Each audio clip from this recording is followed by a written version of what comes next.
7 p.m. for these classes. We look forward to having you, and God bless you as we welcome back again to our study. We welcome you, and we thank the Lord for each and every one of you who is studying with us this study on the doctrine of hell. Today I'm going to discuss with you in a brief lesson. We're going to see if we can do this lesson in 10 minutes. But you should learn from this lesson how to explain the phrase weeping and gnashing of teeth. You should be able to explain the phrase outer darkness. And so that is going to be the objective of our lesson, is to show in the scriptures what we have found, that the phrase weeping and gnashing of teeth has nothing to do with hell, and is not talking about the hell, the traditional ideal of hell that was passed down to us from Plato and from the Catholics. It is not pertaining to that. And the words outer darkness is not pertaining to hell either. The way those terms got that impression was when those who hated the Jews, in the first century, there was a group of theologians who hated the Jews. I mean, it was a ton of them, a lot of them. I can start calling names, but this is only supposed to be a 10-minute presentation. But they hated the Jews so badly that when they wrote their commentaries, they wrote them in what we call a new kind of a perspective called replacement theology, where they took the passages that were pertaining to the Jews and made them as if they were pertaining to the whole world. And they picked up topics like eternal fire and judgment from, they took those and forced those concepts into their interpretations of these certain passages. And all of those who were involved in it had a background of hell from Plato and philosophy. And so with them having the background of hell and them having the background of paganism, they couldn't help but to misinterpret those scriptures. And then they sent that misinterpretation down through the Catholic Church, down to the Reformation, the Reformers, from the Reformers to the Great Awakening, and on into the latter days churches like the Pentecostals, Charismatics. And so that's how we got that weeping and gnashing of teeth, a misconception of being of hell. But in the original passages where the phrase weeping and gnashing of teeth were used, it meant an anger, an emotional anger, a disappointment. In all of the scriptures in the Bible where it is used, it does not mean physical pain. It does not mean torture, that the person who is weeping and gnashing of teeth is in torture, physical torture, or torture in fire. That is no place in the Bible. That was only put there, and we've got that impression, and we've really been misimpressed about that. The weeping and gnashing of teeth is found in the book of Acts 7:54, where the Sanhedrin was weeping and gnashing their teeth against Stephen. There was anger. Job talked about God gnashing his teeth in anger against him. David, that's in Job 16:9. David in Psalms 35:16 said God gnashed his teeth. God was angry at him. All right. In Psalms, it talks about the wicked will pass away. And he said they'll gnash their teeth and pass away. So it does not mean a long stay in hell like the pagan church fathers want us to think. Now, in the New Testament passages where we get this from, and where we try to force the ideal of eternal fire and pain in it, are found in Matthew 22:13, where it talks about the king of the house who invited everybody to the wedding feast, which was well lit at nighttime, and those who did not have on the proper garment were taken and cast out of the wedding feast, and they were cast into what they call the outside, where it was dark, into what they call outer darkness. And so that's the idea of the outer darkness. The outer darkness is the place where the Jews are when they're cast out from their promised place, or their place of where they supposed to enjoy the promises of Abraham. And so they're cast into outer darkness, out where they are going to be weeping and gnashing their teeth. Now, this is not hell. This is actually the Jews' rejected place, where they are because they have rejected their opportunity. All right, and the wedding feast is all of the blessings that the Jews had, and them being the chosen people of God and all of that. So the weeping and gnashing of teeth there is the regret and the remorse of the Jews for their loss of place. All right, and then in Matthew 13:42, he said, he talked about the Jews. He's talking about this is restricted to the Jews. This is not to the whole world. When he talked in Matthew 13:42, he talked about how the context of it was that the Gentiles had come and asked for healing. And this centurion, who was a Gentile, he had asked for healing, and Jesus wasn't even ministering to the Gentiles then. He was ministering only to the Jews, but he did a special case where he healed the centurion's son. And then Jesus told the centurion, I haven't seen all of the faith, any faith like this in all of Israel. So he began to separate out the Jews from the Gentiles and say that the Jews are not believing, and they're going to miss out on it, and they're going to be cast out. He called the Jews the sons of the kingdom. He differentiated them. The reaping and gnashing of teeth, and I repeat again, is about the Jews and their loss of place and the regret of it. And that's what it's about. It's not about eternal fire or hell or anything like that. Okay?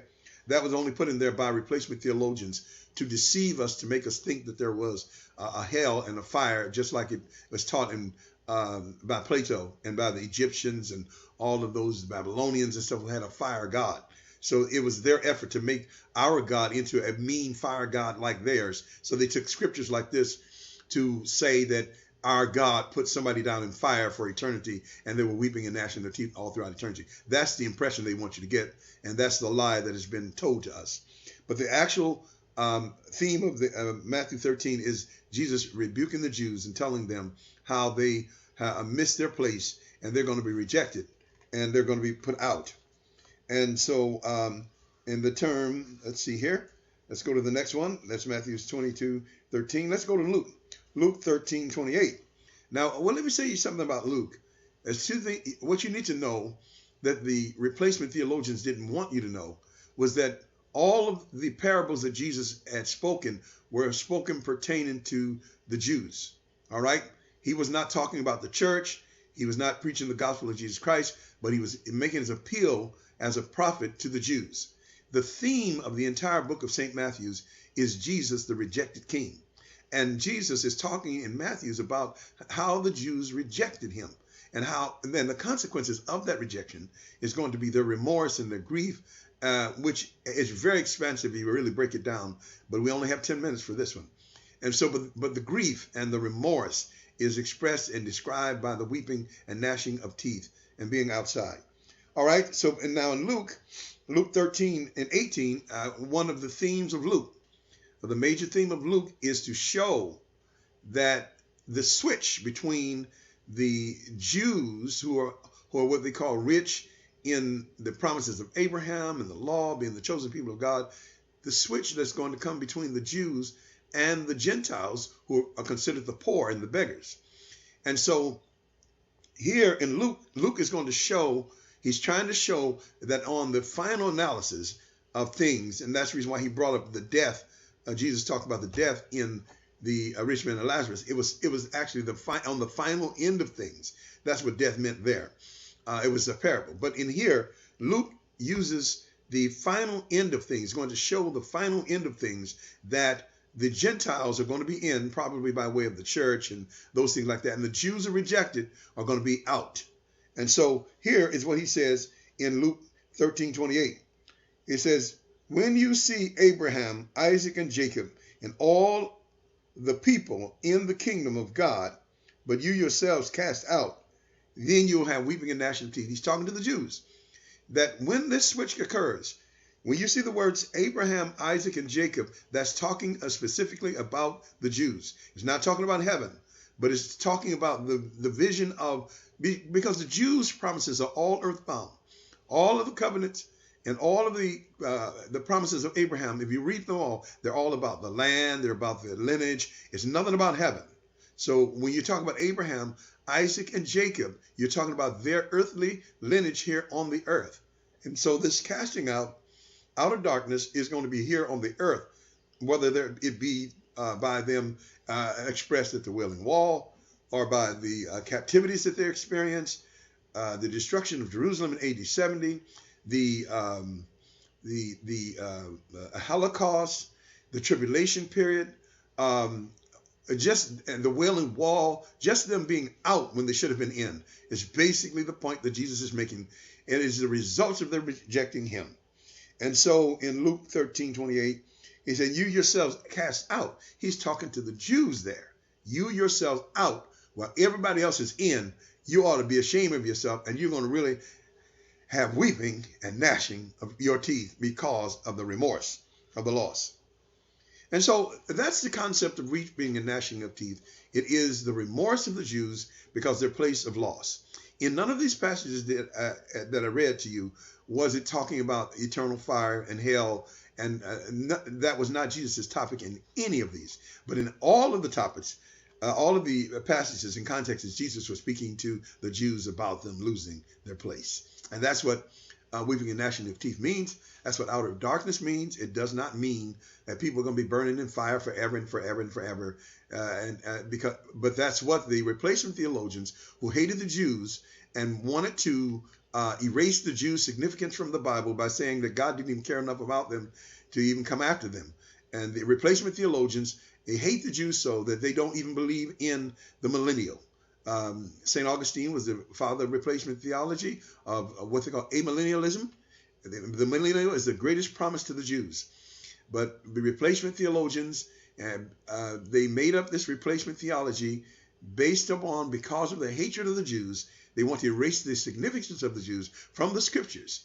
And they put this on the church and sent it into the church and put what we call Platonic theory in there of the burning fires and hells and pits and things like that, which was taught way before Jesus came on the scene. Was not taught by Jesus. Jesus never said the word hell out of his mouth. In all of those cases where Jesus said hell, it was put in there by the translators. The original word was Gehenna, which was talking about the same thing he was talking about in these passages, warning the Jews about the judgment of God on them and how they're going to end up outside when they could have been inside.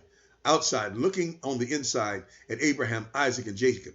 Outside, just like represented by the Pharisees and the rich man, looking over a great gulf, separating them from their promises. They would see the poor man in the bosom of Abraham, which is a meaning of the Gentiles. None of these parables are teaching heaven and hell like we teach it in the New Testament. These parables are all to the Jews, and they have been washed down, and their true meaning have been hidden from us by medieval Catholic theologians, who many were not even saved.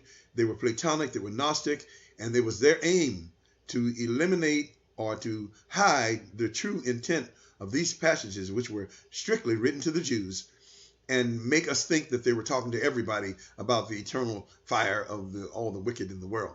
So thank you very much. That's the meaning of the term weeping and gnashing of teeth and outer darkness. God bless you, and thank you for your attention. God bless you. Get the book for this series, Origins and Sources of Hell, by Dr. Lawrence Brown Jr. We cover all of the scriptures in the Bible that are claimed to be used as scriptures to support the doctrine of hell. Join us, get the book, and you'll see why we say that hell is from Plato and not from the apostles.